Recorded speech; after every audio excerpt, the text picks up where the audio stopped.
Obrigada a todos os que se juntaram à nossa live.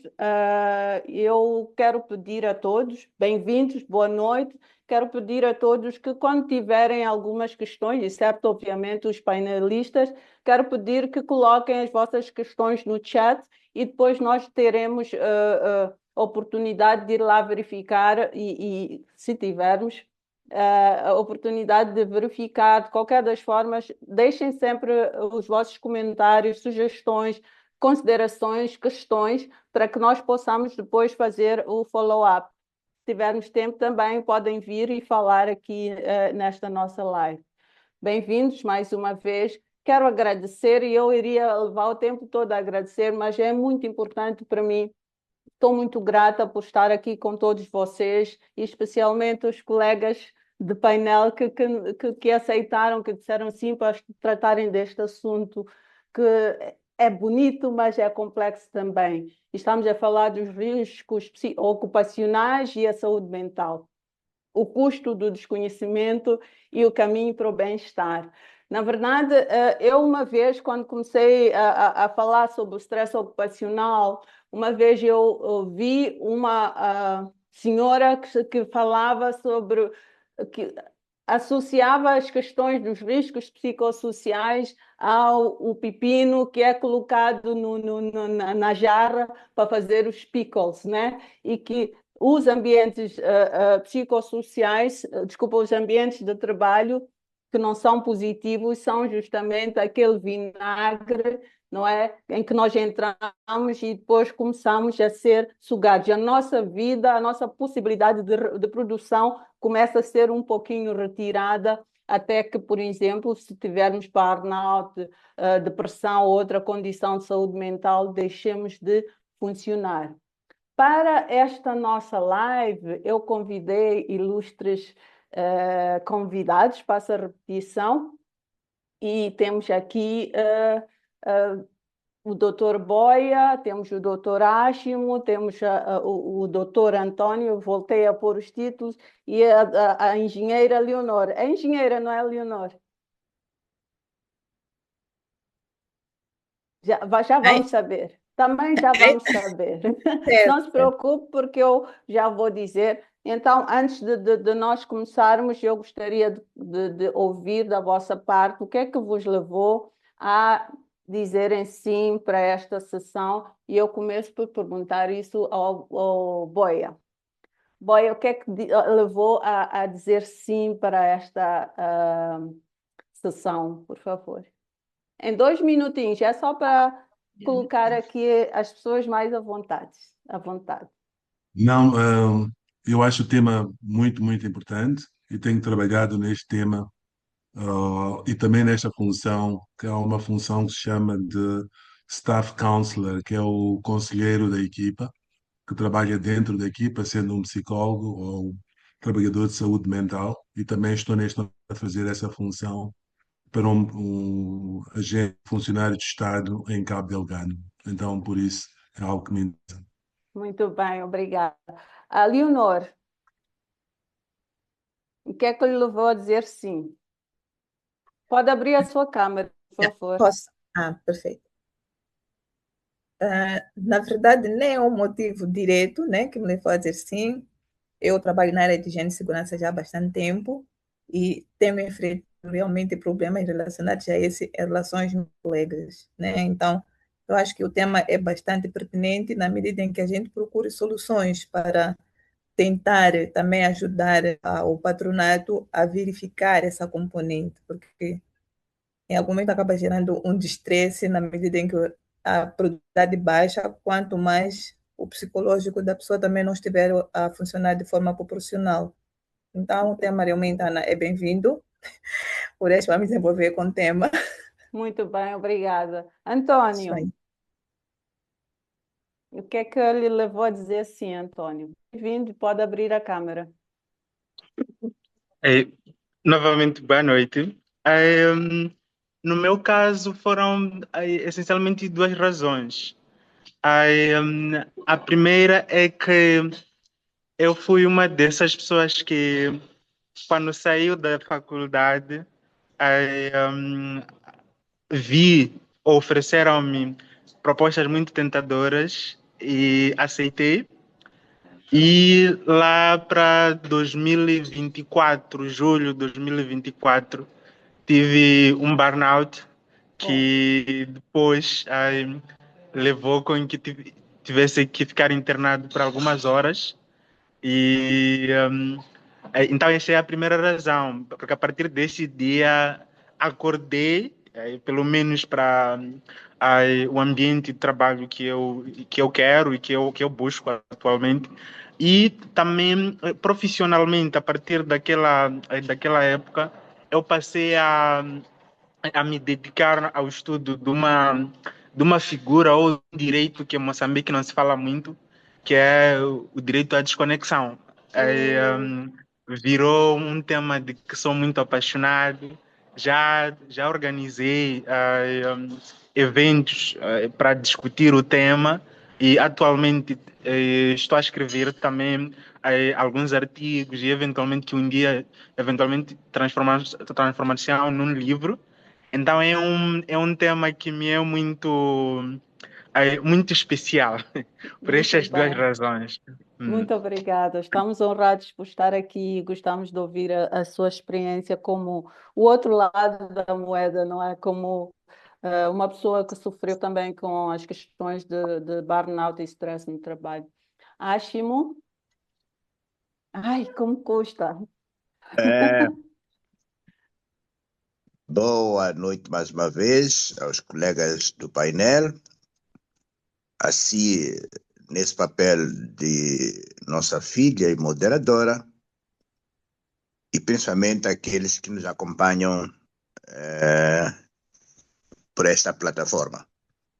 Bom, na verdade, o aceitar este convite é uma espécie de compromisso que tenho contigo já há muito tempo. Sempre que realizou eventos dessa natureza, por razões que acho que já deve saber, nunca para de me intimar. E eu, naturalmente, dentro deste nosso compromisso antigo, eu sempre acedi aos teus convites.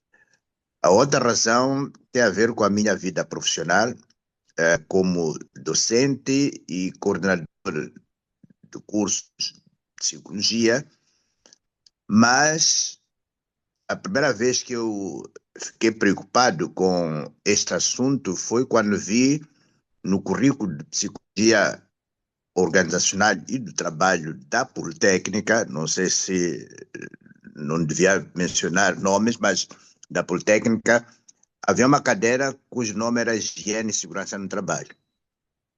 E nós estávamos a formar psicólogos clínicos, não estávamos a formar engenheiros, nem gestores de recursos humanos. Essa preocupação levantei na altura porque não havia menção nenhuma de qualquer risco aliás, risco ocupacional ou doença ocupacional da área da saúde mental ou da área da psicologia. Na altura não foi possível mexer o plano temático, mas sempre tentava conversar. E os docentes que davam esta cadeira, nem todos eram psicólogos. Até que apareceu um e eu conversei com ele, mostrando exatamente a necessidade de fazer uma pequena abordagem sobre o assunto. Quando tive a ocasião de coordenar a equipa da revisão curricular, aí sim, não só mantive a cadeira de higiene e segurança no trabalho, mas acabei incluindo uma cadeira ligada exatamente com a gestão dos riscos psicossociais do trabalho, para os que iam fazer o curso de psicologia organizacional do trabalho. A outra razão tem a ver com a minha prática como psicólogo clínico. Tenho recebido muitos colaboradores de algumas organizações que inicialmente vêm com uma espécie de experiência, terem passado por médicos e médicos e que o problema nunca era diagnosticado. E depois, na nossa atividade, fomos descobrindo que isso tratava exatamente dessa relação. Tive também a ocasião de trabalhar no Hospital Central na peritagem laboral e com psiquiatras e outros psicólogos fazíamos a nossa colaboração no sentido de trazer ao de cima a abordagem dessas doenças de foro psicológico, que é para mostrar à junta médica, por exemplo, que também um colaborador que passa por uma depressão profunda, por ansiedade ou estresse no trabalho, teria direito também de ter baixa laboral por algum tempo. Nessa altura, eu e os outros colegas da área da saúde mental conseguimos fazer isso, não sei como está a situação atual, mas também, como docente, felizmente já orientei cerca de 5 trabalhos de monografia ligados com este tema. Eu sugeria aos estudantes, especialmente aqueles que fazem a psicologia organizacional de trabalho, sugeria esses temas para fazer essa abordagem. E há bem pouco tempo, num curso de mestrado, também orientei uma finalista sobre riscos psicossociais do trabalho. Muito E bem. gostei Professor da Acho. abordagem do tema, desculpa só para... Gostei da abordagem do tema, essa colocação. São 2 elementos muito importantes, para além do próprio nome de riscos, é a questão do esquecimento. E principalmente o futuro. Ou seja, não basta falarmos do problema, precisamos de oferecer alternativa. Então, esta colocação, felicito a proponente e é tudo por agora. Obrigado. Obrigada, eu já ia tentar, não é, cortar, mas realmente essa última parte é importante justamente para a nossa conversa. Vou então apresentar muito rapidamente os nossos painelistas. Temos vou começar, e vai ser por ordem alfabética, começando então pelo Antônio Alfredo, que é advogado, consultor especializado em compliance, regulação em Moçambique, no Moçambique Compliance Hub, MCH. É licenciado em Direito pela OEM, possui uma sólida experiência em assessoria jurídica, corporativa e gestão de riscos normativos. A sua atuação foca na conformidade institucional e na disseminação de boas práticas regulatórias. E é muito interessante que falou aqui sobre a questão da desconexão, que realmente precisa também de ser estabelecida com alguns critérios legais, vamos dizer assim, algumas normas. Então, vai trazer aqui algumas implicações da Lei 13 de 2003 e da Lei Laboral, de um modo geral, abordando o dever jurídico de transparência na contratação e responsabilidade das empresas, de socializar os riscos psicossociais, aliás, ocupacionais, e como estava mesmo a falar, já começou a socializar a questão da necessidade de ligarmos de vez em quando. Quer acrescentar alguma coisa no seu perfil, Antônio? Não podia ser melhor. Obrigado pelas singelas palavras. Obrigada eu.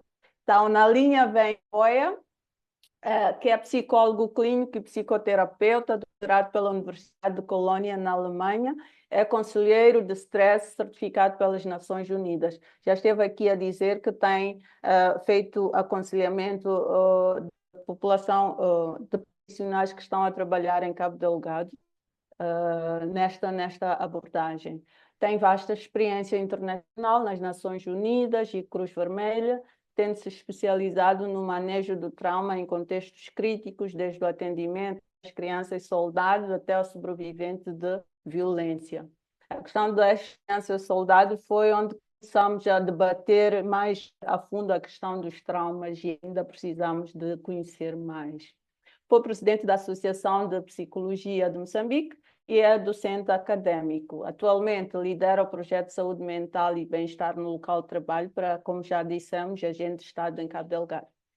Sua expertise é vital para debater o impacto da omissão de riscos ocupacionais na saúde mental e prevenção de burnout. Eu devo fazer aqui um parênteses e dizer que o professor Boia já me tinha abordado sobre esta questão e a sua preocupação foi ouvida e fez também, foi um dos motores muito fortes para que nós trouxéssemos aqui este tema. Obrigada. Na linha vem Ashimo Chagan, que é psicólogo clínico no Hospital Militar de Maputo e coordenador. Vamos deixar esta parte do coordenador e depois vai entrar em detalhes. É doutorado em Psicologia Clínica pela Universidade de Gerona e docente na Universidade Politécnica, onde eu fui formada. E encontrei estes grandes da psicologia, que são o Dr. Boia e o Dr. Ashim. Com mais de 20 anos de experiência, coordenou a saúde mental nas Forças Armadas de Moçambique, dominando o impacto psicológico em profissões de risco extremo. A sua expertise é fundamental para debater como a omissão de riscos psicossociais e a escassez de recursos já vão gerar o burnout, e ainda bem que está cada vez mais a alimentar os estudantes a fazerem pesquisas nesta área que precisamos de conhecer muito mais. Vai analisar, o professor Ashim vai analisar a urgência de preparação emocional e transparência organizacional, alinhando a prática institucional às exigências de saúde psíquica. Leonor é a única menina que cá está. Muito obrigada por ter, para além de mim e para além das participantes, já vi ali Carlinhos está e já estive a falar com a Marta, enfim. Leonor, bem-vinda, é gestora de higiene e segurança no trabalho na Scopil Internacional, com mais de 12 anos de experiência prática na área, licenciada em gestão e administração, uma formação especializada em HST pelo IEG.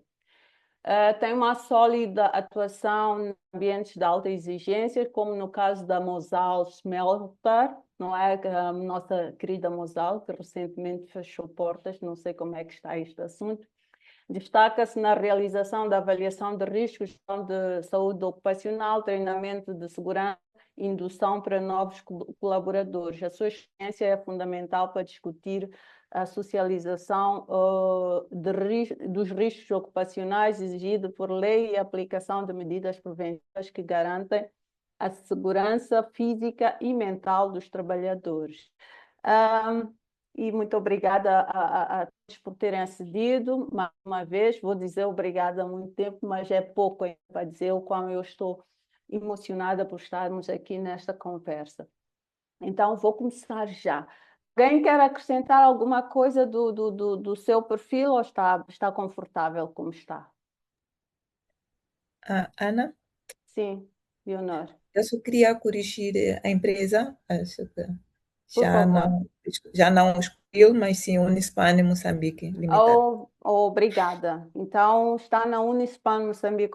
É verdade, já tinha feito Já tinha essa feito a correção correção, e depois não são muitos documentos. Como dizem, são maninhos de cenas, não é como está escrito. Eu estive naquela paragem de Bole e lá vi muitos folhetos, muitos panfletos a dizerem são maninhos de cenas, mas esse não é o tema de hoje. Obrigada por esse reparo, Leonor. Eu queria começar a avaliar a realidade do mercado moçambicano. António já fez uma breve introdução que quando ele saiu da universidade, ele foi convidado para ir trabalhar e não teve a preparação adequada para os ambientes de trabalho a que foi inserido, não é? Então, no que concerne ao dever de informar sobre o tipo de riscos ocupacionais existentes em geral e aqueles que são emergentes. De ter recursos humanos para terem capital humano, que é uma grande diferença. Algumas empresas já não olham para a questão da nossa colaboração como uma questão de recursos humanos, mas isto tem que ser a nível da liderança estratégica, a proteção o bem-estar dos trabalhadores. Exato, sim. E então essa questão está ligada a várias outras questões, como a satisfação, como a segurança no trabalho, mas também questões como a ética, como a visão estratégica que eu me referi, o crescimento e desenvolvimento, o trabalho em equipa e o sentimento de pertença a uma equipa, a uma empresa, a diversidade, que nós somos diferentes. Não é a curar doenças, mas é prevenir que isso aconteça. É criarmos um ambiente de trabalho onde cada um de nós se sinta útil, se sinta realizado, sinta que é parte de um sonho, pode realizar esse sonho, tem esse sentimento de pertença. Então, há um caminho muito grande entre o que é a situação atual e o que devemos aspirar como país e como colegas da saúde mental, do direito, da sociologia, em relação ao que deve ser o nosso mercado de trabalho em Moçambique. Hum, ok. Então ainda não estamos tão como deveríamos, onde deveríamos estar no que concerne a informar os trabalhadores para que organização é que está a entrar em termos de saúde, de segurança e saúde no trabalho e bem-estar, não é? Ok. Seu parecer, Leonor, o que é que pensa disso? As empresas estão a prevenir os trabalhadores para que possam ter conhecimento do que vão encontrar na área? Como é a sua experiência? Indo ao concreto, aquilo que é a minha experiência, sem querer generalizar, ah, das duas empresas onde eu estive, se fui contratada foi exatamente para colmatar essa falha, essa ausência no que concerne à falta da comunicação dos riscos ocupacionais. Isto é, na medida em que o colaborador ou o trabalhador, como dizia agora é doutor Boia, né? Que não sabe se o termo agora é colaborador ou trabalhador, mas não, tem que ser o trabalhador mesmo, porque estamos a trabalhar, né? Ele, ao entrar numa organização, há uma necessidade extrema de informá-lo sobre os riscos físicos que lá existem primeiramente e tentar fazer perceber a ele qual é o ambiente do trabalho, porque afinal de contas os riscos psicossociais aparecem não pelos riscos físicos, mas pelo aquilo que é o ambiente dentro da organização, no que concerne a comunicação, a relação entre as pessoas, e se a gente for a ver, por mais que tu comuniques os riscos físicos que têm a ver com a interação de máquinas e outros objetos que lá sejam, enquanto o risco psicossocial não for mencionado, que para mim, no meu parecer, ele acaba sendo um risco que finge-se que não existe, quando na verdade existe. E as pessoas fazem vista grossa, né, nas organizações, é a tendência de se fazer muita vista grossa em relação a esse tipo de risco que acaba afetando a nossa saúde mental. E não basta só ser alguém que trabalha diretamente, que descarrega força. Até para nós que trabalhamos na área, vou falar na administração mesmo, passamos por isso, porque torna-se difícil quando tu percebes que há uma falha no que concerne ao cuidado do trabalhador em termos emocionais, mentais, acolhê-lo mais. E ele vem, reclama para si, quando tu faz chegar a informação, e aquela informação, quando desce, não desce como tu, com aquela expectativa que o colaborador queria ouvir, né? Para ele se sentir também acomodado e como parte daquela organização. E Leonor, uma coisa que eu queria lhe provocar era que não precisamos necessariamente falar dos riscos psicossociais só, que era interessante olhar assim para as indústrias como a Mosal e outros, não é? Onde as pessoas, depois da contratação, são informadas, olha aqui, e são induzidas, não é? Queria saber, nesta coisa, como é que estão preparadas as pessoas para entrarem naquele mundo, não é? E perceberem que há os riscos físicos. Será que estão preparadas para aderirem às regras? Se as regras estão preparadas e adequadas para pessoas que estão imaturas e desconhecidas, sem informação sobre isto? Um pouco isso, não sei se faz sentido. Faz sim, Ana. Para mim, eu dizia que a Mosal é uma empresa de formatação da mente humana. Isso na medida em que o quê? O primeiro ingresso ao Mosal é que, após aquele processo de exames médicos, conforme é cobrado pela lei também, que é previsto na Lei do Trabalho, tem as partes das formações e as próprias induções, onde são apresentados todos os riscos que lá existem. Então, após aquela indução que faz parte do acolhimento, O que acontece é que as pessoas, quando começam lá a trabalhar, elas ficam robôs, seguem aquilo que foram aprendendo. Então, o que tem de bom no meio de tudo isso, Ana, é que tu carregas isso para a vida de fora também, fora a parte da indústria. Falou de mim, por exemplo, que na altura era indiferente usar cinto de segurança, mas hoje, Ana, já não saio de casa ou entrar no carro e começar a marcha sem usar o cinto. Por quê? Porque já sei que é necessário que isso se sinta importante por questões de segurança mesmo. Idem também para os usos dos celulares enquanto conduz, uso do celular enquanto anda. Se tu vês alguém a praticar, a fazer aquela prática, tu sentes uma necessidade de querer chamar a atenção daquela pessoa. Então, é aí onde, quando formos a falar daquilo que a Mosale tentou fazer nas pessoas, é perceber que você, como ser humano, tem o seu valor, mas poderá ser substituído na medida em que, se não cumprir com as regras, pode e vai se gerando uma fatalidade ou uma lesão que culmine em um afastamento. Haverá sempre lá alguém que poderá o substituir. E adiante disso é quando a gente também tem aquelas formações de código de conduta, de como é que a pessoa deve se comportar dentro de qualquer que seja a empresa, sem que seja focado necessariamente na própria Musal. Então, eu acho que há essa necessidade, sim, Ana, de as pessoas serem treinadas, serem comunicadas, principalmente acerca dos riscos que existem nas organizações. E não vou falar muito, porque eu não sei muito de muitas empresas, mas eu acredito que ainda existem empresas que ignoram esse aspecto. Vou tentar querer roubar mais um pouquinho de tempo, mas na medida em que eu digo, quando vejo um anúncio de uma vaga, querem um sênior, um leadership, higiene de segurança, supervisor, você vai perceber lá que, às vezes, a área de formação daquela pessoa não é centrada à higiene e segurança. Querem um engenheiro eletrônico, mas quer preocupar um cargo de supervisor de higiene, de saúde e segurança. O que gera? Gera aquilo que disse o doutor Oshimi, né? Sim, que Oshimo, isso, o doutor Oshimo, que Ashimo, sorry, que acabam criando planos temáticos que não vão de acordo com aquilo que é o curso. Então, é aí onde mora o problema, Ana. A gente contrata pessoas que não são formadas na área, mas porque têm a componente de segurança no currículo, acabam validando para ser empregue. E a pessoa não tem conhecimento de quais são os riscos ocupacionais, não sabe como lidar com aquele processo, porque não basta só ser licenciado ou em engenharia. Pode fazer um curso técnico médio de 6 meses. És aceito no mercado de trabalho, porque é um curso que foi focado somente para a higiene de segurança. Mas o que falha exatamente é isso. Na hora da contratação, a gente não olha a qualificação da pessoa.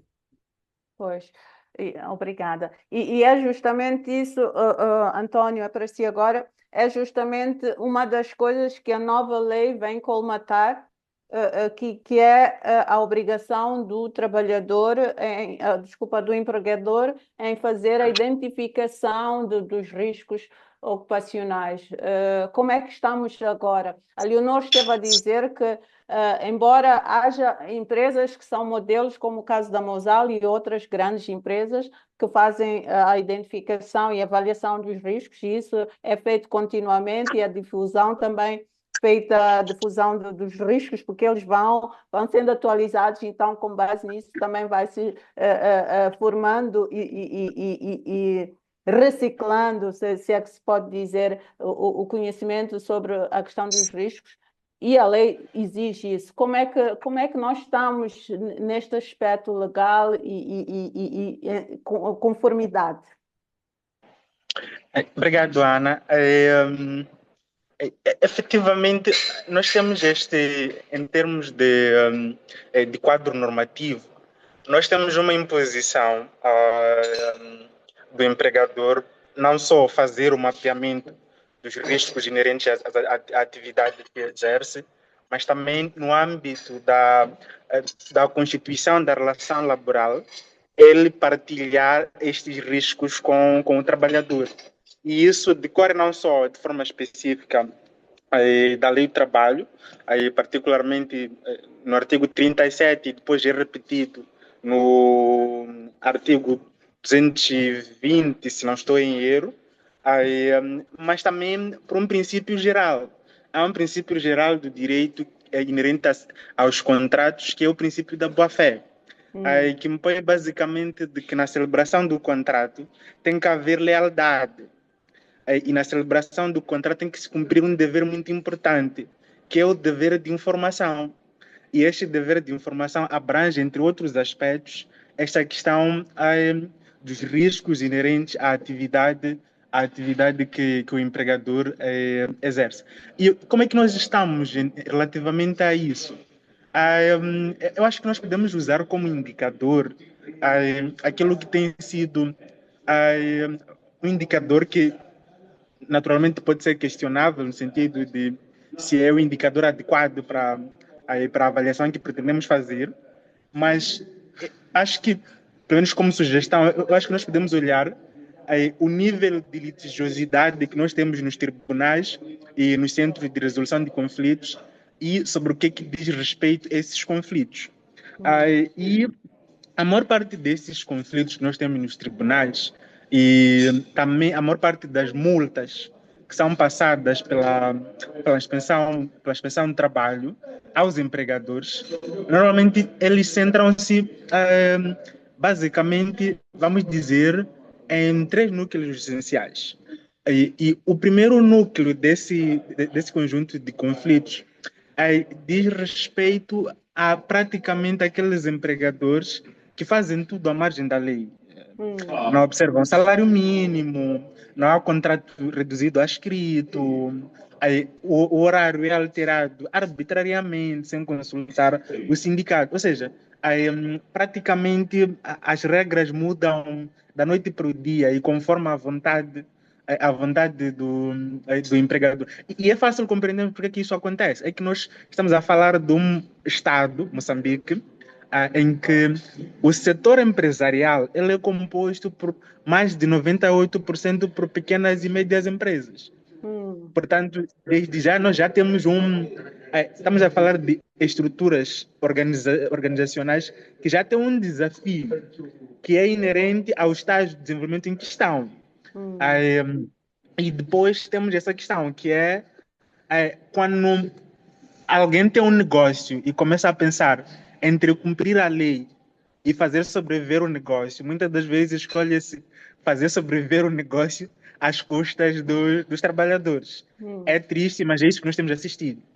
O outro nível que nós temos assistido, e isso temos um conjunto de acidentes de trabalho que vão ocorrendo, etc., mas é um nível em que os trabalhadores, primeiro, tendo o lado dos empregadores, alguns tentam fazer o básico, mas depois nós temos um outro lado que falha, que é a falta do acompanhamento, internamente a falta do acompanhamento, e depois, por lado dos trabalhadores, pelo menos o que temos assistido, é até certo ponto secundarizar-se essa questão da preocupação com as condições de trabalho.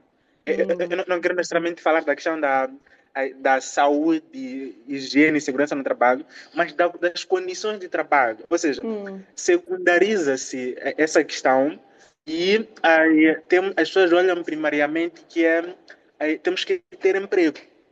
E também é uma coisa que nós compreendemos. Nós estamos num país em que estruturalmente tem desafios que tem, principalmente na componente de emprego, e nós temos uma camada jovem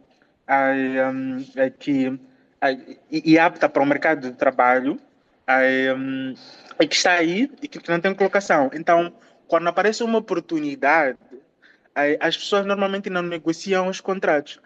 Eu sou advogado já este ano, na prática jurídica, já estou. Este ano acho que será o sexto ou o quinto ano. E há uma coisa que eu nunca vi. Eu nunca recebi de um trabalhador um pedido para rever um contrato de trabalho. mesmo de amigos. Falo isso mesmo de amigos. E os meus amigos, eles sabem, por exemplo, partilho com eles que no meu escritório nós temos uma política pro bono que, relativamente a certos casos, nós podemos assistir a eles sem precisarem pagar. Porque Ok. faz parte de uma iniciativa nossa e estamos confortáveis em fazer isso. Mas, ainda assim, a única coisa que eu ouço dos meus amigos é vou começar um novo trabalho, estou a deixar o trabalho anterior. Muitas vezes é só peço para elaborar a carta para eu denunciar o meu contrato. Aí não se fala mais nada, não é para que eu faço, como é que é isso? Não, é só peço para me ajudar a elaborar a carta. E naturalmente nós temos ajudado, mas a pessoa, no momento em que celebra o contrato, vir dizer, olha, eu vou celebrar esse contrato, está-me a dar esse contrato, peço que analises. O que é que eu posso colocar? O que é que pode ser acautelado? Nós não temos isso. E um outro nível que nós temos nisso tudo é que nós temos há uma realidade que já até está retratada na literatura jurídica, que é a crise ou a aparente crise do movimento sindical. E eu gostei bastante quando eu aqui não registrei o nome, mas quando chegamos a fazer as apresentações, o doutor que introduziu e questionou até os Boia, conceitos sim, sim. colaborador, trabalhador.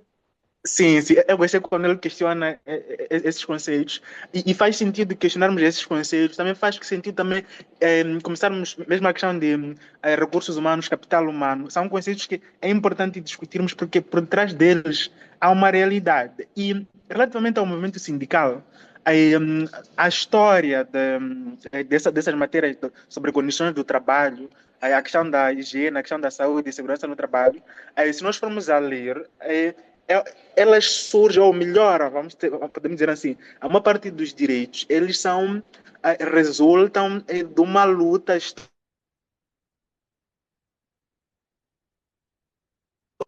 histórica feita pelo movimento. É que nós temos um movimento sindical que é praticamente, que não é participativo. E o que acontece? Se nós temos um movimento sindical assim inativo, é que o trabalhador, a única alternativa que tem é receber o contrato, começar a trabalhar, ou ser dito que, olha, na segunda-feira começa a trabalhar, e começa a trabalhar, mas se tivéssemos uma estrutura sindical, tal como existia antes, e em outros países ainda existe, o que nós teríamos é que ele teria um braço dentro da empresa que, pelo menos, se não o fizesse no âmbito da contratação, pelo menos no âmbito da integração, no âmbito da indução, poderiam ir sensibilizando sobre essa questão essa questão essa questão dos riscos. E depois tem outra realidade Mais a um título de... minuto. Sim, sim. Mais um minuto. Sim, sim, é um minuto, é um minuto. É um minuto. Tem uma outra realidade.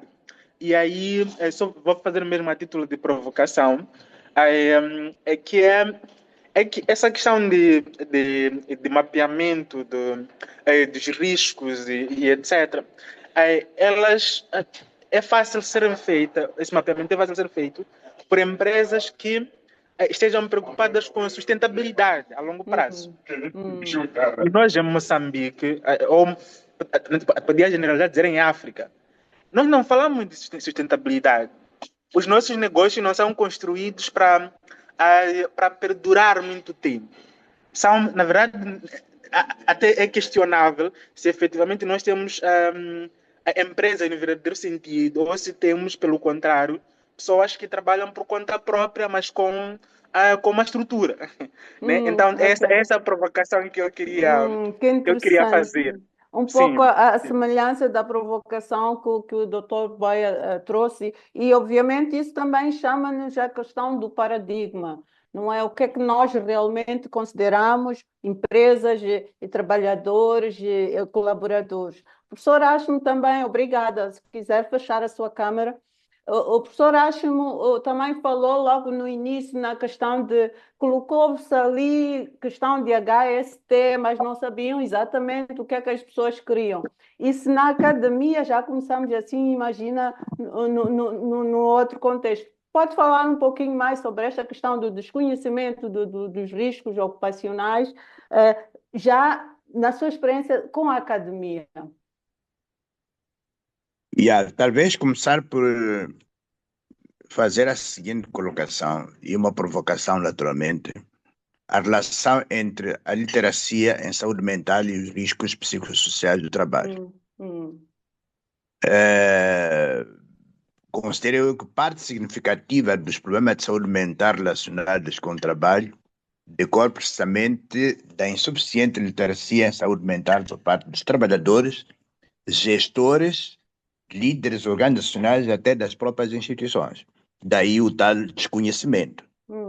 Aliás, pode ser um desconhecimento propositado. O que é que nós consideramos como literacia em saúde mental? Conjunto de conhecimentos, crenças e competências que permitem reconhecer, gerir e prevenir problemas de saúde mental, bem como procurar ajuda. Este é o outro lado. As barreiras que as pessoas têm de procurar ajuda, mesmo percebendo que não estão bem do ponto de vista da sua saúde mental. Qual é o risco da literacia quando não é observada? Primeiro é a incapacidade de reconhecer sinais precoces. Qualquer colaborador, trabalhador ou funcionário é capaz de reconhecer quando caiu e quebrou a perna, quando queimou, quando está com dor da coluna, quando a vista já não está muito bem. Isso é fácil de reconhecer. Contudo, pode haver até alguma dificuldade de reconhecer sintomas de estresse ocupacional, burnout, esgotamento profissional, ansiedade e depressão. Um trabalhador, por exemplo, pode acreditar que está apenas cansado, quando na realidade pode estar a passar por esgotamento profissional. E também o outro dado importante da literacia é a normalização do sofrimento, principalmente o sofrimento psicológico. Expressões como, isso é normal no trabalho, homem não chora. Não vale a pena você perder tempo a falar dessas coisas. Essas coisas da ansiedade, depressão é para brancos, é para não sei o quê. Coisas dessa natureza. E mais, alguém diz, eu estava a pensar em procurar psicólogo. E outros vão dizer, quem procura psicólogo não está bem de cabeça. Ele não vai ter, portanto, E daí resulta também o outro obstáculo, a outra barreira, que é a procura tardia de ajuda pelo próprio trabalhador. Sabe, eu, na vida profissional, tive uma relação no hospital com empresas que usavam o hospital militar como seu hospital para cuidar dos seus colaboradores. Não vai acreditar que muitos colaboradores, mesmo querendo ter apoio psicológico, naquele, como se chama, seguro de saúde, aquele pacote de direito de saúde, não consta absolutamente nada. Grandes empresas, consultas de psicologia. O que é que os colegas médicos faziam? Percebi que este colaborador não é problema de coração que tem, porque fazem todas as análises e não há nada que fique organicamente essas queixas que está a apresentar. Então, ele transformava a consulta dele médica e transferia para mim, para eu atender. E eles eram médicos dessa tal empresa, mas havia relutância por parte da gestão do órgão de gestão de recursos humanos e outros gestores para incluir a componente da psicologia nas consultas psicológicas. Tenho trabalhado também colaborado com outras organizações. Nessas organizações, uma delas, por exemplo, o colaborador tem direito, por exemplo, a 100, hipoteticamente, 100 horas para ir à consulta médica, mas só tem 5 horas para ir à consulta psicológica. É só imaginar o que está há este desconhecimento em questão a acontecer. dos riscos E depois o psicossociais. estigma em relação à saúde mental. Queria dizer alguma coisa? Desculpa. Não, era isso mesmo. Continue. Sim, estava a dizer, a outra coisa é o estigma em relação à saúde mental. Alguns não querem pedir dispensa para ir à consulta de psicologia com medo de serem reconhecidos como fracos e podem ser discriminados e até perder a oportunidade de promoção, serem vistos como incapazes, essas coisas todas. Então, a questão da literacia em saúde mental pode estar a dificultar a abordagem dos riscos psicossociais no trabalho. A outra coisa que eu queria também trazer são aqueles dois eventos marcantes que o mundo, em geral, a questão da Covid e também, muito recentemente, para o nosso caso, Moçambique, as manifestações pós-eleitorais. Foi pela primeira vez depois da Covid que algumas organizações entenderam convidar psicólogos para falar sobre este assunto nas suas empresas, com seus colaboradores. Eu tive uma oportunidade de ser convidado por uma grande organização e eles tinham um retiro e entenderam que o psicólogo tinha que estar lá. Porque, de fato, infelizmente, perceberam que a Covid trouxe alterações profundas nos seus colaboradores. E mais, aquele período de teletrabalho. Há pessoas que acharam que era uma vantagem ficar em casa, mas sofreram mais quando comparam com o trabalho presencial na organização. A questão das manifestações, não restam dúvidas que o clima de tensão social, incerteza, confrontos, restrições e circulação, restrições à circulação e encerramento temporário das atividades econômicas, exposição permanente a notícias de violência afetou o sentimento de segurança de muitos cidadãos. Deixemos aqui qualquer leitura de políticas em relação às manifestações. Nós, profissionais ligados com a saúde mental, vamos abordar exatamente essas situações. E, de algum tempo para cá, ou depois nessa altura, o colaborador que chegava ao escritório, à fábrica, ao hospital ou qualquer sítio, era difícil deixar os medos, as preocupações na porta da entrada da organização. Naturalmente que tudo aquilo que aconteceu afetava o início da sua atividade laboral, a manutenção na sua... Porque não sabia se havia encerramento, recorda se houve tempos que não, a partir das 8 ninguém circula. Depois baixavam para 7, depois até 4 horas. E há muitos que sabiam que deviam ir trabalhar, não só para garantir o emprego, mas era uma questão mesmo de responsabilidade que ele tinha com a organização que prestava seus serviços. Então, no caso de Moçambique, essa questão é urgente. Concordo plenamente com os colegas que me antecederam. Queria também, acho que é uma conversa que devemos ter em relação à designação, porque recurso humano está exatamente na mesma linha do recurso financeiro, do recurso tipo equipamento. Quando você olha para esta pessoa que trabalha como um recurso, reduz a componente da sua natureza humana. E essas tentativas de mudança, sabe, Ana, desde o Brasil houve aquele movimento de mudança até da área, em vez de chamar área de recursos humanos, área de gestão de pessoas. Porque se percebeu que se você coloca como recurso, é tratado como uma máquina qualquer.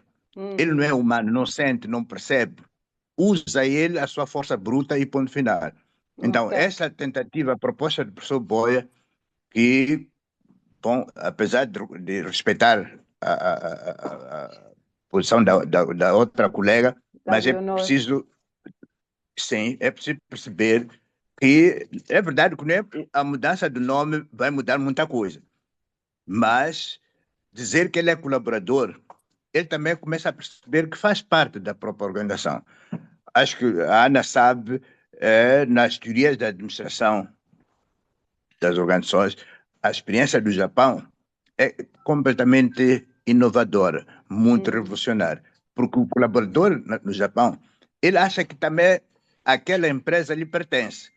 E quem agrega sabe que valor, trabalha não numa é? empresa, e claramente ele vai trabalhar a pensar que aquilo também é dele. Em algumas Exato. organizações, até o colaborador tem direito a ações da própria empresa. Nem que seja 0,00001%. Ele vai perceber que, pelo menos, quando eu saio na sexta-feira, não deixo o ar-condicionado ligado, não deixo as luzes acesas, não vou deixar o computador ligado até segunda-feira, porque sabe que aquilo é dele. Muito Entrar na bem. casa de banho, ligar a água e deixar assim, pode não ser problema. Ok, obrigado. Muito obrigada. E é muito interessante o que vocês todos disseram até aqui, que uma das coisas é que o António disse que, bom, não sei se foi António, diz que nós, a forma como nós pensamos, começamos por um negócio pequenino. Né? E naturalmente, quando eu começo por um negócio pequenino, não vou me preocupar muito com os Rolls Royce, não vou comprar o melhor equipamento, vou comprar aquilo que é barato, né? Vamos comprar tudo o que é mais barato para não gastar muito e não ter assim que ter um esforço maior no investimento, mas ter o maior esforço no retorno. Não é? Aliás, esforço não, ter maior lucro do que ter esforço em termos de investimento. Uma das coisas que acontece muito é a função pública, não é, e não é só a função pública, por favor, não me tomem mal, mas a função pública, por exemplo, nós quando entramos como profissionais, muitas vezes não temos a noção de que, nós vamos trabalhar processos, não tanto, muitas vezes nós vamos fazer políticas, os outros é que implementam, vamos pensar assim. Entretanto, não tenho computador, às vezes, estou no pior dos casos, não tenho computador, ou vou, por exemplo, não tenho uma casa de banho condigna, ou não tenho luvas, não é como já ouvimos falar. Como é que este tipo de não ter recursos adequados, como é que isto impacta não só o trabalhador na questão da pertença que se falou também, não é? Mas como é e a nossa cultura, como é que isto impacta na saúde mental? Professor Boia, pode falar um bocadinho, já voltei com os títulos, mas pronto.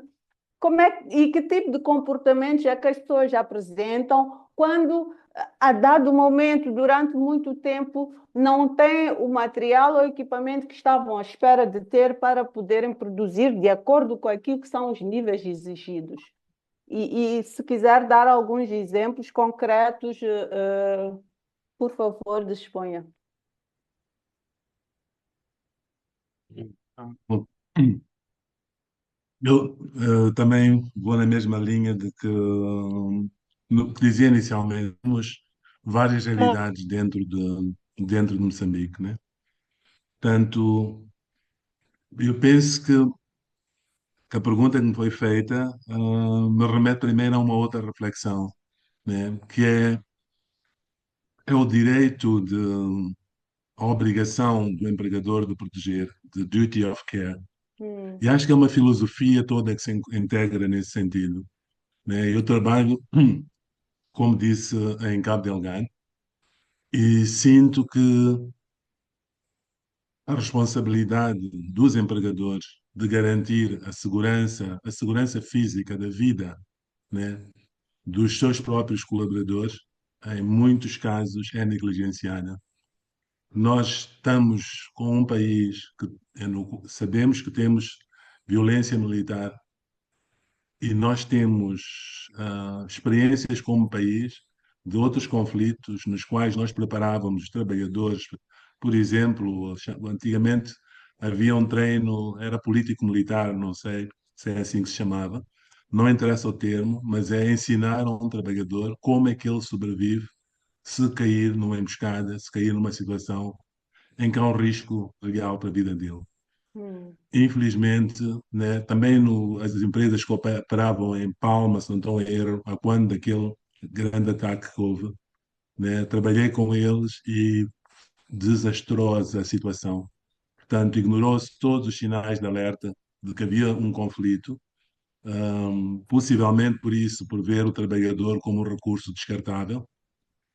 Um, e penso que no ataque àquela pensão onde se refugiaram depois trabalhadores de várias empresas, penso que só havia 2 carros blindados para tirar as pessoas. Portanto, coloca-se pessoas em situações de conflito militar. Um carro blindado estava lá porque transporta valores e o dinheiro é mais importante do que os seres humanos, né, valores monetários, e o outro estava lá porque pertence a uma organização das Nações Unidas e esses já têm esta percepção e esta obrigação e cumprem-na. Então, por que que há esta disparidade? Por que nós, como país, né, ainda não pensamos que é necessário tomarmos as precauções necessárias para proteger a vida humana?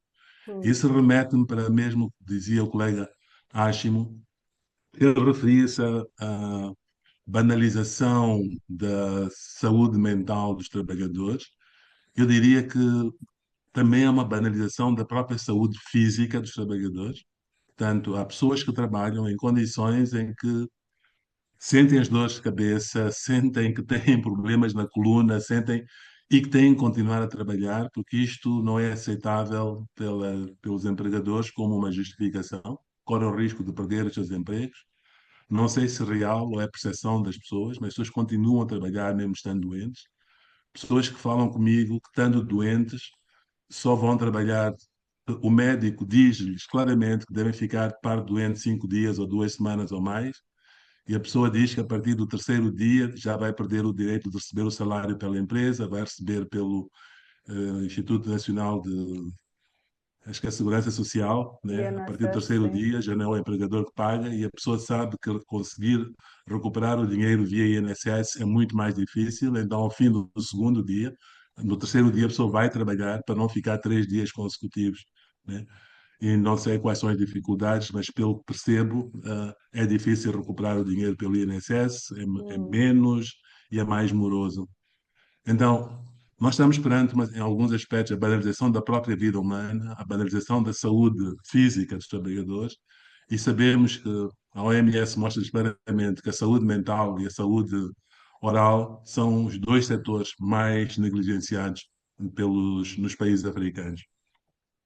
Portanto, o que é trabalhar, o que é estar num ambiente de trabalho em que há expectativas de que eu possa produzir, mas não me são dadas as condições para o fazer.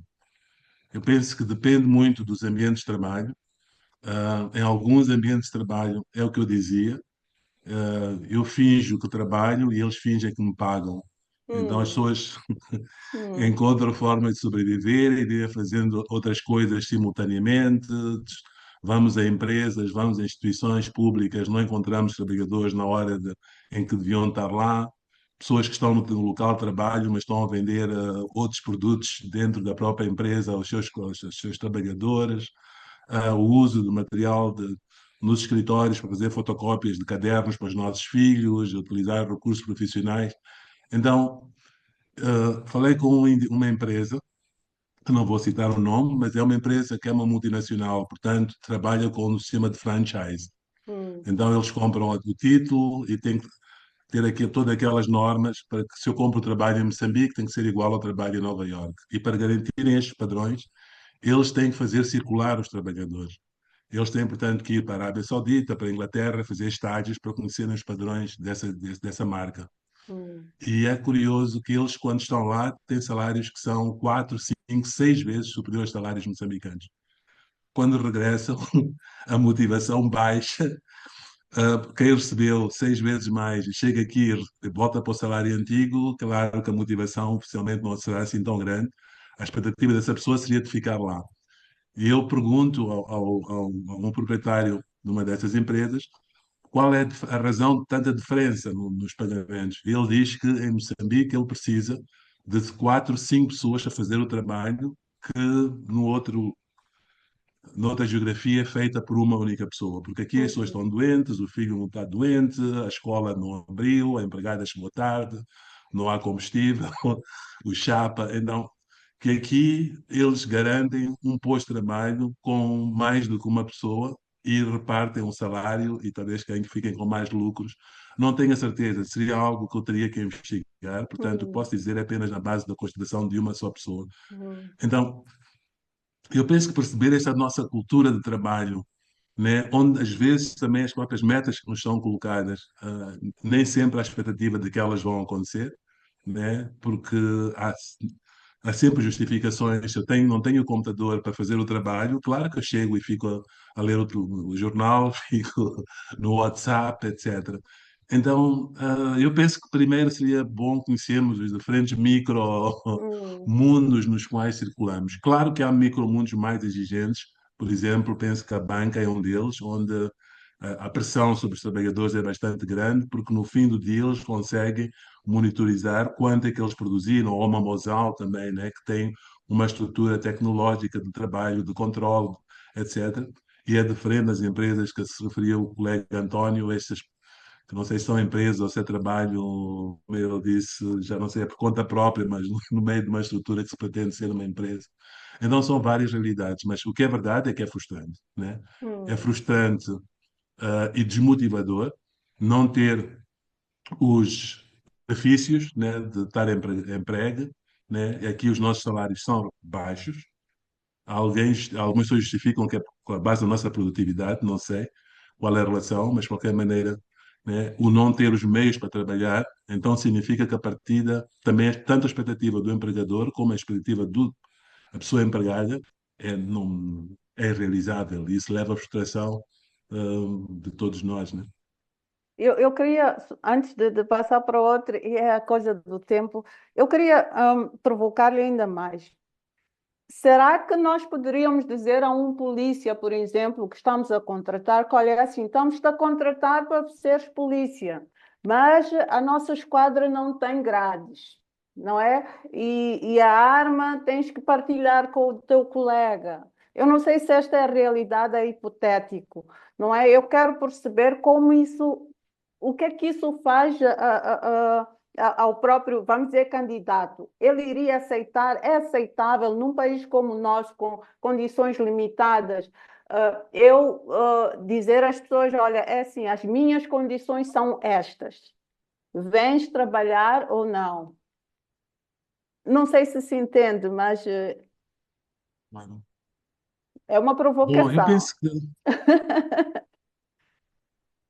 sim, eu penso que às vezes a comunicação aqui é um bocado esquizofrénica em muitas instituições. Quando nós olhamos Hum, o que está escrito, o que é dito e as condições reais que as pessoas recebem, encontramos grandes discrepâncias, né? hum, Ahm, Penso que, infelizmente, a colega Leonor talvez tenha razão nesse aspecto, que às vezes estamos mais próximos destes tempos da Revolução Industrial, em que as pessoas hum, vão para lá, querem vender a sua força de trabalho em troca de algum dinheiro. Não há condições de trabalho, não é meu problema, né? Se eu, como polícia, fico sentado na esquadra e não faço o meu trabalho porque não tenho equipamento para trabalhar, desde que me paguem o salário no fim do mês, é bom. hum, E pior ainda, né? Quer dizer, encontramos casos em que este polícia utiliza a farda para cobrar, né, o adicional, né, hum, cobrar a nós, os utilizadores da via pública, não para nos proteger, mas para nos extorquir, né? E isto encontramos também na cultura laboral moçambicana, né, em que a variação de preços não sabemos como é que é feita e quando perguntamos a pessoas diferentes o preço pode variar. hum, Então há todo um ambiente informal que se vai criando à volta disto, né, sim, pessoas hum, então, sim, temos uma realidade bastante complicada. Alguém me dizia, por exemplo, que queria dar férias a um trabalhador e o trabalhador não quer as férias porque ficar em casa significa que não terá acesso à refeição. Não, hum, não prefere trabalhar, por mais que o outro diga que ele pode ficar a descansar. Então, mas estas são as realidades de Moçambique. Eu penso que volta às manifestações novamente. As manifestações obrigam-nos a começar a olhar para o Moçambique real. E o Moçambique real é um Moçambique com muita precariedade, né? Onde a própria vida humana é bagatelizada, né? Onde talvez o mais importante, talvez a dimensão mais importante que falte a nós como moçambicanos é a humanização das nossas relações. De hum, vermos o outro como um ser humano, como eu, como um homem e uma mulher negra que merecem o meu respeito, a minha empatia. E penso que isto começa na relação mais banal, naquela que por mais que seja um emprego mais informal, como dizia o colega António, mas se eu olhar o outro como um ser humano, respeitá-lo como um ser humano, ser capaz de me colocar no lugar dele também, como dizia o colega Hashim, né? Quando se referia ao colaborador. Eu penso que daremos um primeiro passo muito importante, não só na relação de trabalho, na relação de vizinhança, no que acontece conosco diariamente. Passamos por pessoas, se eu encontrar a doutora, desculpa, a colega Namorai, na rua e não a reconhecer, né? E estiver estendida, estiver caída no chão, eu passo por si e digo não quer problemas, não me metem problemas, como se não tivesse ali um ser humano. Então, sejamos empregadores, sejamos gestores, sejamos trabalhadores. Eu penso que se não conseguirmos responder a este desafio de nos vermos e nos respeitarmos como seres humanos valiosos, únicos, nós temos nas empresas, mas na sociedade, um futuro com muitas, muitas sombras. Muito bem, obrigada. Leonor, imaginando que a questão do HST, porque é importante nós continuarmos a falar desta coisa da precariedade dos trabalhos. Se quiser abrir a sua câmera também ajuda, não é? Leonor, como é que seria aplicar a nossa pobreza? Eu acho que é a riqueza, as oportunidades de eu quero trabalhar, ao mesmo tempo trazer a questão de segurança, de higiene, saúde, segurança no trabalho para aquele profissional informal. É possível, não é possível, porque muitas vezes o que nós dizemos é que eu sou pobre demais e eu não posso, e já dissemos aqui, eu só posso dar a minha mão e posso trabalhar, aceitar o trabalho independentemente das condições. E a minha questão é possível nós aplicarmos conhecimentos da HST e informarmos os trabalhadores que, olha, há cuidados a ter essa formação que se dá na Mosal, aplicar no setor informal e trazer muito mais segurança e resolvermos estas questões que temos, que é o burnout, o stress, os acidentes e as doenças ocupacionais? Não sei se faz sentido para si. Se não, pode Ah, começar por outra forma. de novo, a sua pergunta, Ana, é um pouco complicada, porque se formos a buscar o lado informal para tentar aplicar a saúde e segurança, torna-se um pouco complicado. Isto é, na medida em que só no local formal de trabalho, para eliminar essa barreira de pobreza na mente do colaborador, é difícil. É difícil, porque já sabemos de antemão, estudamos também em psicologia, a complexidade do ser humano. O ser humano é um ser complexo, que é difícil de você chegar e alcançar o que ele está a pensar. Então, é um exercício muito grande que tem que se fazer, Ana, em relação a isso, no local formal. Então, se formos já sair no local informal, tem que apanhar alguém que tem uma mentalidade diferente, só não teve a oportunidade de aprender mais, porque as oportunidades financeiras, digo, nesse caso, não pode estudar mais para poder estar em algum ambiente social em que ele consegue mostrar o quão ele é valioso em termos de recursos humanos. Mas a componente de segurança, Ana, eu vou te falar, é muito difícil. Ser responsável representante da área de higiene e segurança é bastante difícil, porque a primeira dificuldade vem quando você fica no meio entre a gestão máxima e o colaborador. Quando o colaborador, naquelas reuniões da auscultação, os diálogos diários de segurança, faz uma reclamação, você carrega aquela reclamação, porque aquilo tu registras como uma preocupação trazida por ele que poderá ajudar a empresa a melhorar naquilo que ele acha que deveria ser o ideal para garantir um ambiente saudável, né?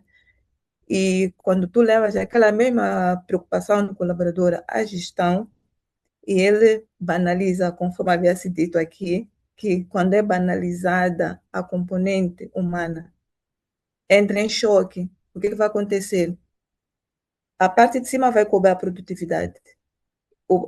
A parte de baixo vai dizer, ok, vou produzir até onde eu consigo. Vou Vou produzir de fazer de acordo com aquilo contas. que você me dá. Vou fazer de conta que trabalho, vou batendo uma chapa aqui, fazer barulho, você pensar que eu estou a trabalhar, enquanto eu estou a queimar tempo, não estou a fazer nada no fim do dia.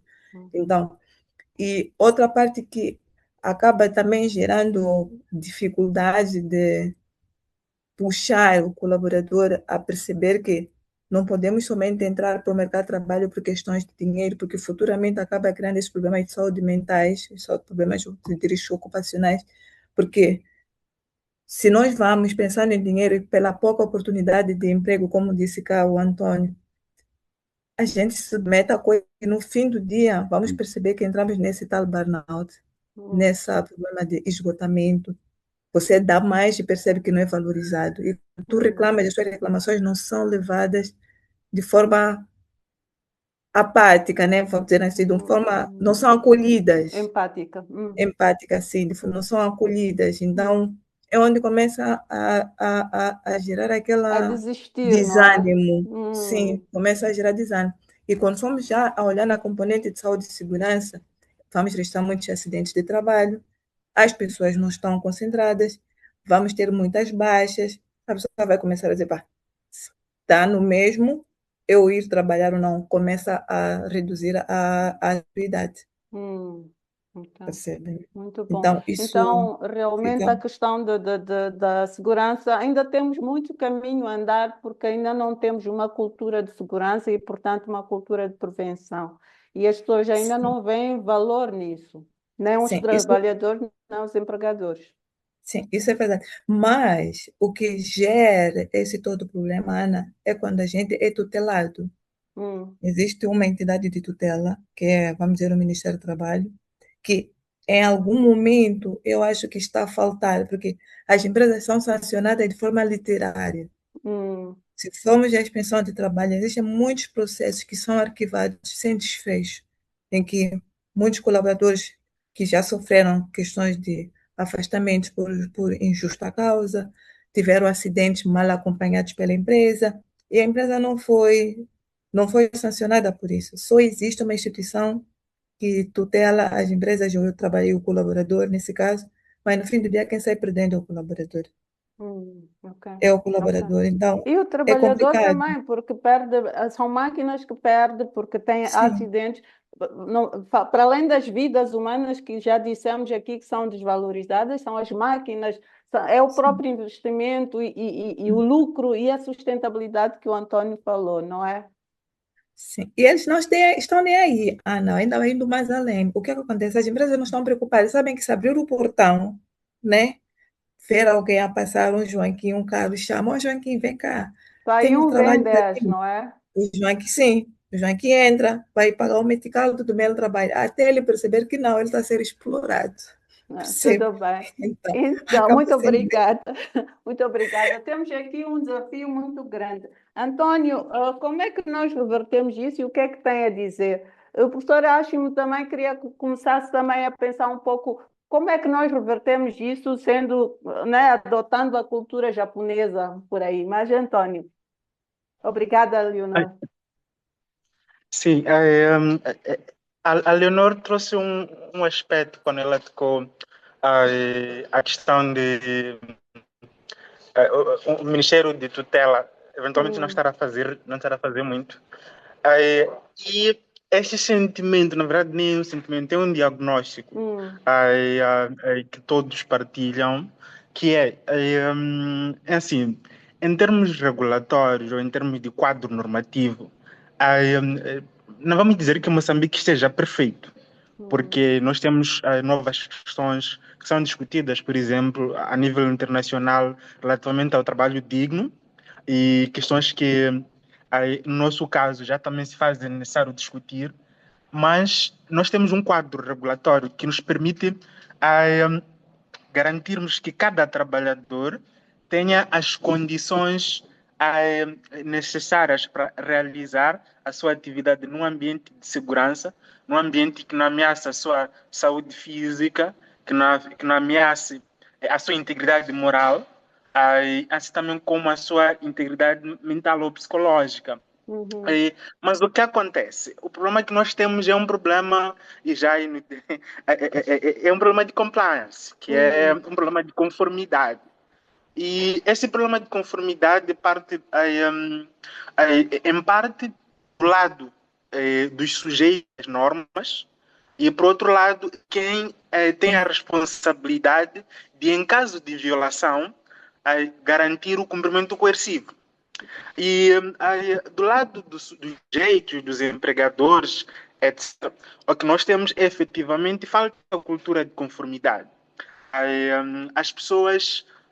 hum, eu, isso, só abrindo um parênteses, por exemplo, os negócios que temos em Moçambique, aí, arrisco dizer isso, eventualmente, só 5% é que fizeram um plano de negócio. Uhum. E no plano de negócio tem lá elementos, aí naturalmente tem que se considerar o quadro regulatório, etc.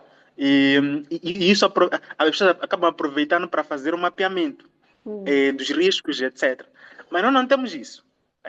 O que acontece é a pessoa vai fazendo uma atividade e chega num momento em que tem um cliente que depois exige fatura, e depois a pessoa descobre, epa, para ter fatura tem que ter NUIT, para ter NUIT tem que registrar, e depois, etc. Um outro cliente pede certidão comercial, então a pessoa diz, epa, vou correr para registrar a empresa e tal, etc.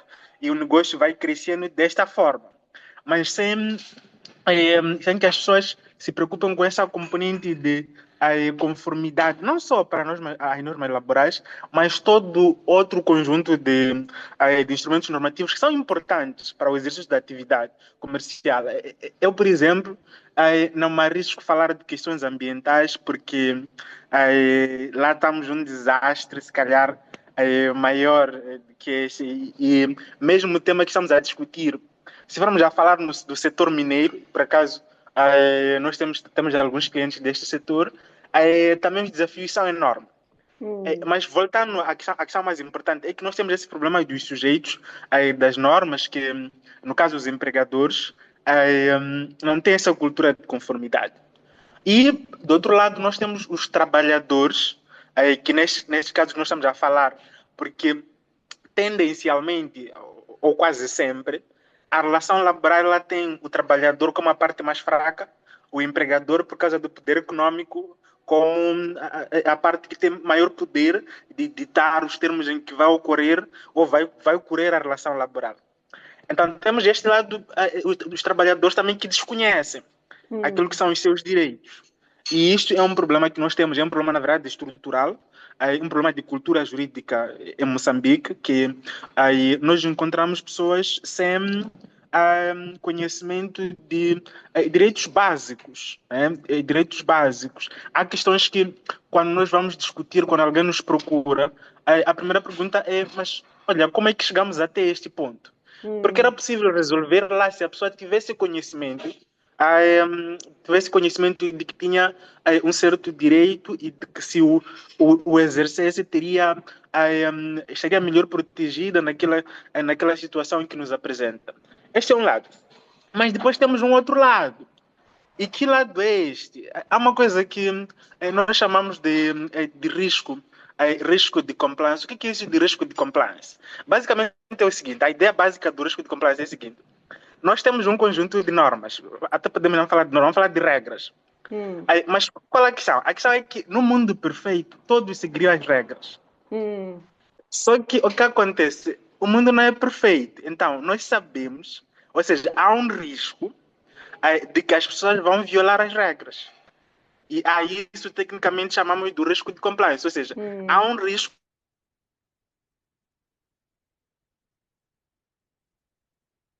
Ficou preso?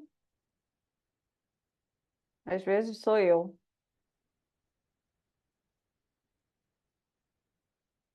Alguém me deu um Ai, das feedback? pessoas Ok. não se a boas condições Um de minutinho, trabalho. Nós precisamos. Antônio, tem que ser muito breve, porque nós só temos 7 minutos, já viu? E ainda estamos a começar o programa.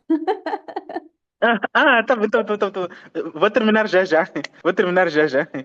Sim, então, nós temos este lado. Além de prever o direito, é preciso prever um conjunto de mecanismos para quando aquele direito seja violado, conseguir repor e quando a reposição não seja possível, conseguir que o infrator seja penalizado para dissuadi-lo de voltar a violar, assim como para dissuadir aqueles que estejam a acompanhar aquela situação de também eles próprios violarem. E o que nós temos relativamente às normas às normas de direito do trabalho em Moçambique?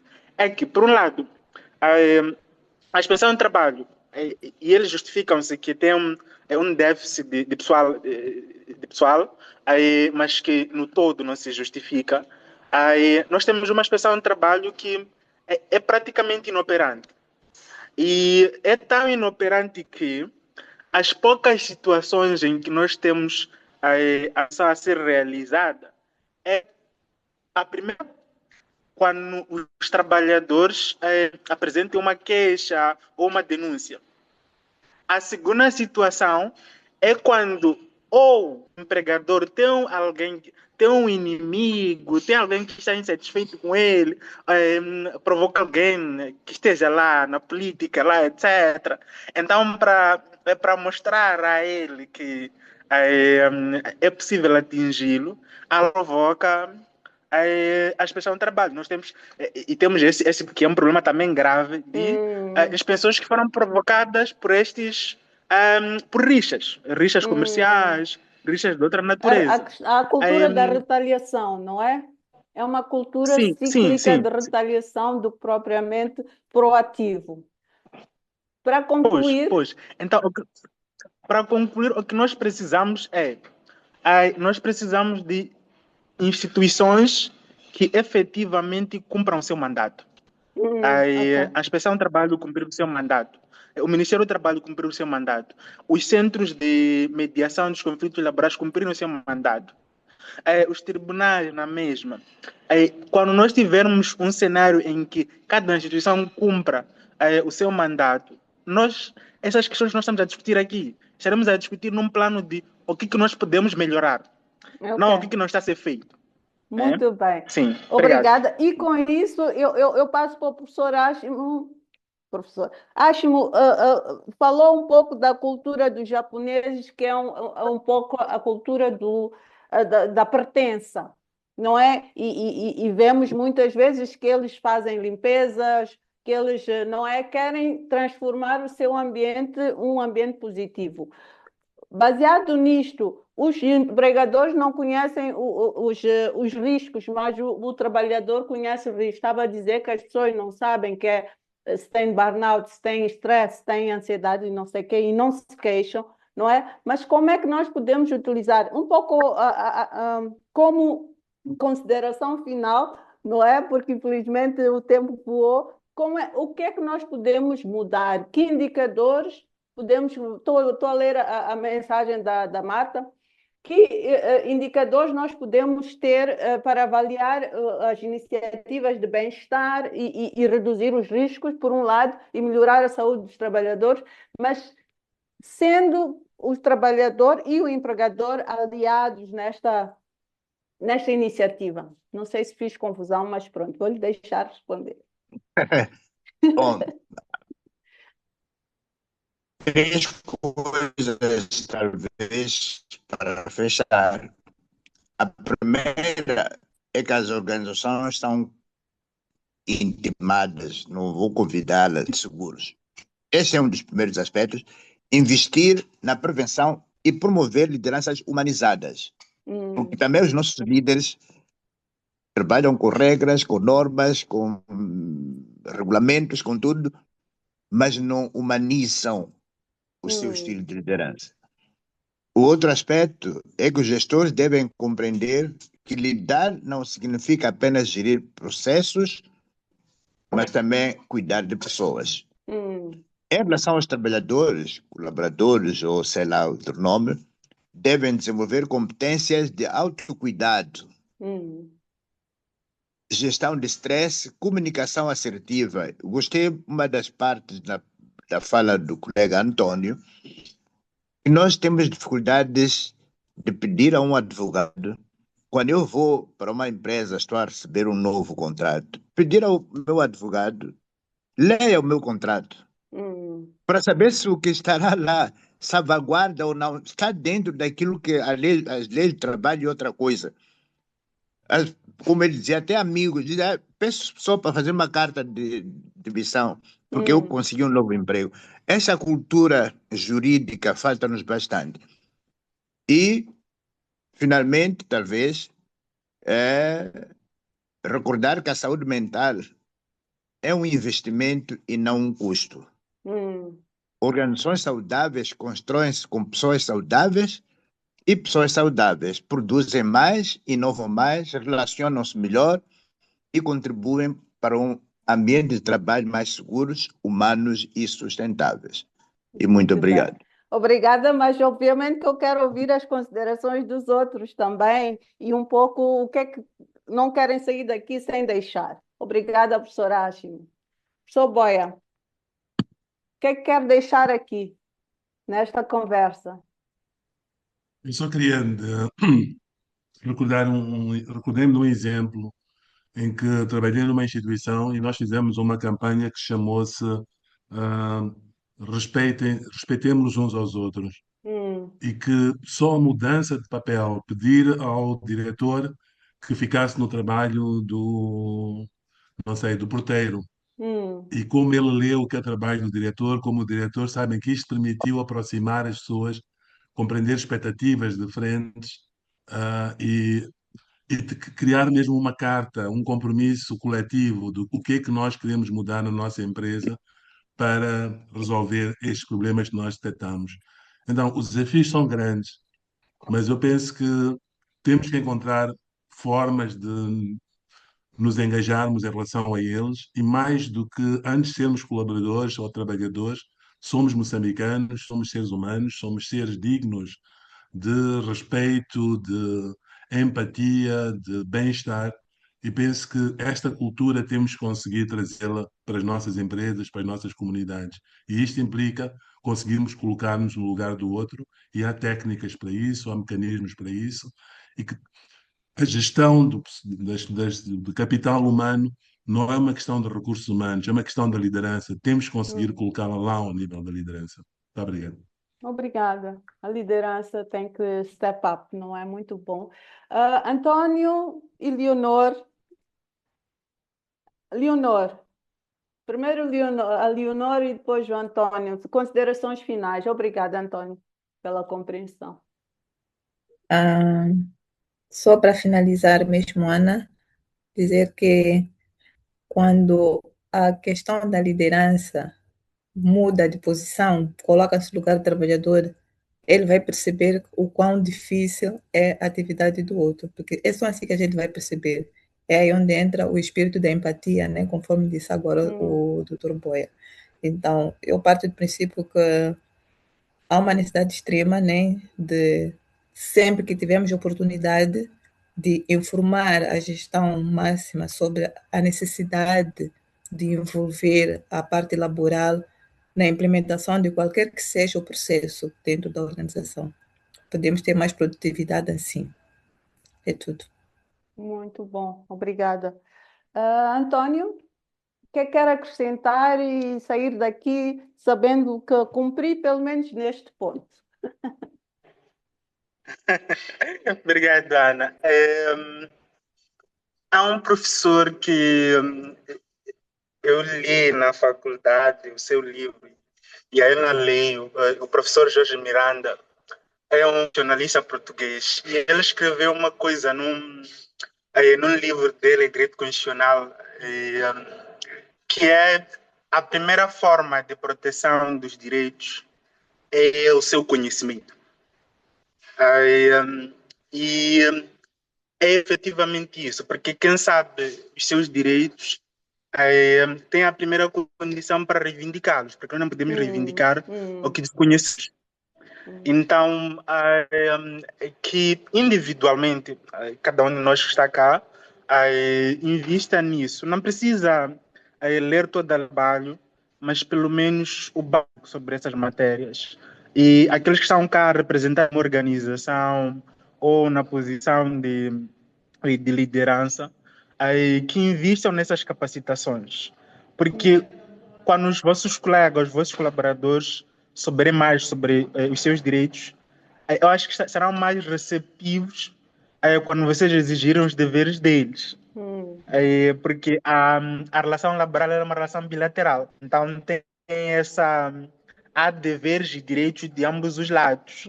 Então, temos que fazer com que cada um tenha consciência dos seus direitos e dos seus deveres. E dessa forma nós conseguimos construir um ambiente laboral que seja saudável, respeitoso e, acima de tudo, produtivo. Né? Tá, obrigado.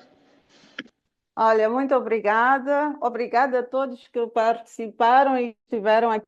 Obrigada ao professor Boy, obrigada ao professor Ashim, obrigada a Leonor, doutora Eleonora, obrigada, doutor Antônio, já que eu coloquei os nomes.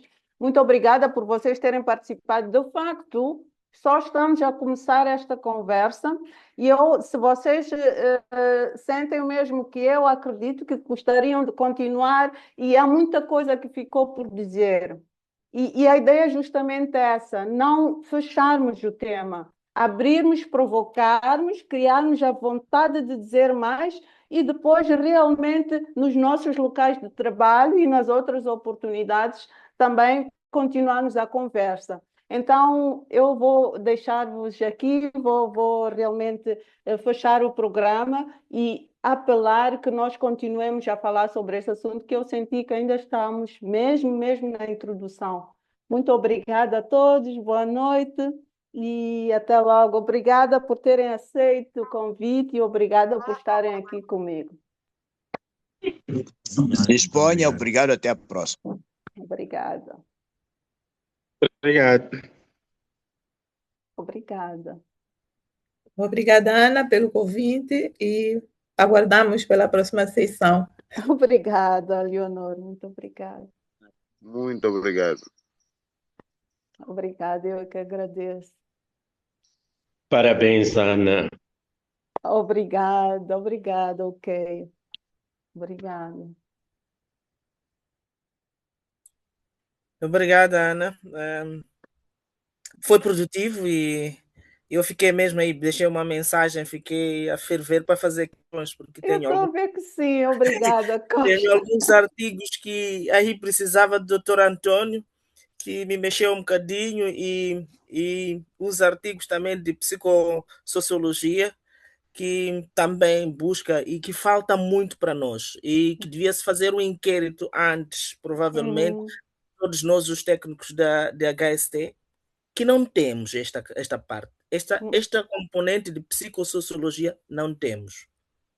Não Muito temos, bom. se formos a inferir, não temos, fazermos e que é bom para trazer isso. Por acaso eu estou a ter, agora estou a fazer alguns artigos a respeito disso e fiquei com muitas questões. E uma delas eu gostaria que anotasse ali, que é como é que nós podemos medir a saúde mental de qualquer um, dentro, a partir de dentro até a organização. Como é que nós podemos medir isso? Sim, existe, temos muitos instrumentos, temos aí a literacia e tudo mais, mas qual é o instrumento, qual é a componente como técnico da HST que tem que usar? Apesar de eu ter formação de psicossociologia ou psicologia, ou psicossociologia, Psicologia, pronto. Pronto, e depois, exatamente, como é que esta componente deve funcionar para mim como técnico da HST? Muito Obrigado. bom. Eu acho que devia propor mais debates em relação a isso, porque são vários temas que existiam lá. Tem um tema que é a saúde ocupacional, depois tem ali, se não deixa só verificar, mas como o tema é vasto, não é? Abrangia tudo, então devia-se falar um pouco mais de cada, não é? E depois nós interagirmos. Muito obrigada. Eu acho que realmente tem muita coisa. Eu vou lhe procurar em off, não é para a gente continuar aqui este debate. Muito obrigada pelo seu feedback. Ok, obrigado. Tá, obrigada. Muito bem, obrigada a todos pela participação. Estou muito feliz com a participação e com as questões e com as que ficaram por ainda a dizer, e por favor podem apresentar-me, não é? Via e-mail, WhatsApp ou então LinkedIn, onde eu coloco muitas iniciativas dessas, então podem também mandar-me algumas questões e alguns temas que queiram discutidos, debatidos. Obrigada pela vossa participação. Boa noite. Boa Boa noite. noite. Obrigada, Bom, Delfim. bom ver. Como podemos ter o número do WhatsApp para esse efeito? Ok, é o 82 31 94 860. Obrigada. Obrigado.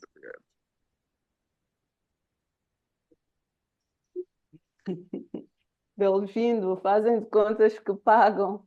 Tem razão. Muito obrigada, é verdade. Eu ouvi isso quando comecei a trabalhar no Ministério da Saúde. Antônio Chueza, muito obrigada pela sua participação. Obrigado, obrigado. Gostei da iniciativa, pela primeira vez a participar. Muito bom. Foi muito produtivo. Aprendi muito. Que bom, que ótimo. Fico feliz. Obrigada. Tchau. Até logo, tchau. Um prazer. Muito bem, eu vou então fechar aqui a nossa live. Boa noite a todos e um bom descanso e obrigada pela participação. Até logo.